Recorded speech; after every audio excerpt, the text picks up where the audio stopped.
ওসমান হাদিকে গুলি করার সিসিটিভি ফুটেজটা আপনারা হয়তো দেখেছেন, কিন্তু পিনাকি ভট্টাচার্য যেভাবে দেখেছেন ঠিক সেভাবে কি দেখেছেন? পিনাকি ভট্টাচার্য বারবার ফুটেজটা জুম করে দেখেছেন, আর দেখার পর তিনি যে কথাগুলো বললেন তা শোনার পর তদন্তকারী কর্মকর্তাদেরও কপালে ঘাম ঝরে যাওয়ার মতো অবস্থা। পিনাকি স্পষ্ট দাবি করেছেন হাদিকে যিনি গুলি করেছেন তিনি কোনো সাধারণ গুন্ডা নন, তিনি একজন সুপার ডুপার প্রফেশনাল কিলার। কেন পিনাকি এই কথা বলছেন, আর তার এই দাবির সাথে পুলিশের হাতে থাকা তথ্যের কি মিল পাওয়া গেল? আজ আমরা এমন এক ভয়ঙ্কর সত্য ফাঁস করব যা জানলে আপনার পায়ের মাটি সরে যাবে। অনেকেই হয়তো জানেন না, পিনাকি ভট্টাচার্য শুধু কলম বা কিবোর্ড চালান না, তিনি বাস্তবেও পিস্তল চালাতে ওস্তাদ। তিনি তার স্ট্যাটাসে ওপেন চ্যালেঞ্জ দিয়ে বলেছেন, আমি গুলশান শুটিং ক্লাবে দিনের পর দিন প্র্যাকটিস করেছি। আমার নিশানা কতটা নিখুঁত তা সেখানকার ট্রেনার আর পুলিশও জানে। আমি একজন প্রো লেভেলের শুটার। কিন্তু পিনাকি বলেছেন, এত প্র্যাকটিস করা সত্ত্বেও আমি পিনাকি ভট্টাচার্যও যদি চলন্ত মোটরসাইকেলের পেছনে বসে আরেকজন চলমান মানুষের মাথায় গুলি করতে চাই, আমিও পারবো না। এটা এত সহজ নয়। ভাবুন তো, একজন এক্সপার্ট শুটার বলছেন তিনি পারবেন না, অথচ হাদির উপর হামলাকারী চলন্ত বাইকে বসে ভিড়ের মধ্যে চোখের পলকে মাথায় গুলি করে পালিয়ে গেল।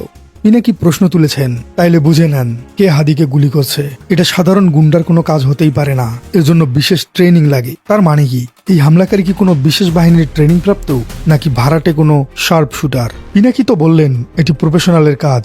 এবার আসুন দেখি আমরা তথ্যের সাথে একটু মিলে দেখি। আমাদের হাতে আসা তথ্য বলছে ওসমান হাদির উপর হামলাকারীদের একজনের নাম ফয়সাল করিম, মাসুদ ওরফে দাউদ খান। এই ছেলের প্রোফাইল ঘাটলে আপনি শিউরে উঠবেন, সে কোনো নিছক ছিটকে চোর নয়। এই তো গত বছরের ঘটনা, 8 নভেম্বর 2024 ঢাকার আদাবরে একটি স্কুলে ঢুকে অস্ত্রের মুখে জিম্মি করে 17 লাখ টাকা লুট করেছিল এই দাউদ খান। সে সময় পুলিশ তাকে গ্রেপ্তারও করেছিল।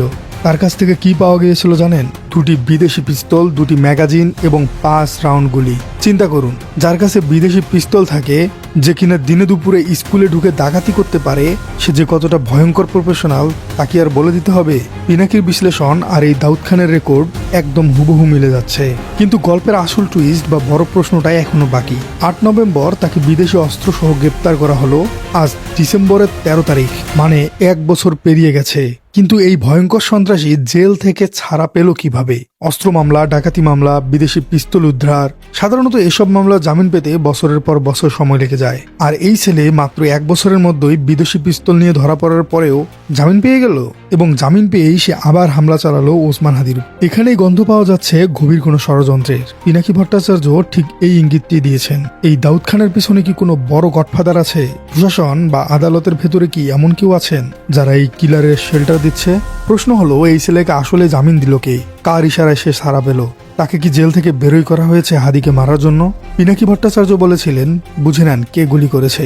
এখন দাউদ খানের পরিচয় আর জামিনের রহস্য দেখে আমরা সত্যিই বুঝতে পারছি এটা কোনো সাধারণ ঘটনাই নয়, এটা একটা পরিকল্পিত ছক।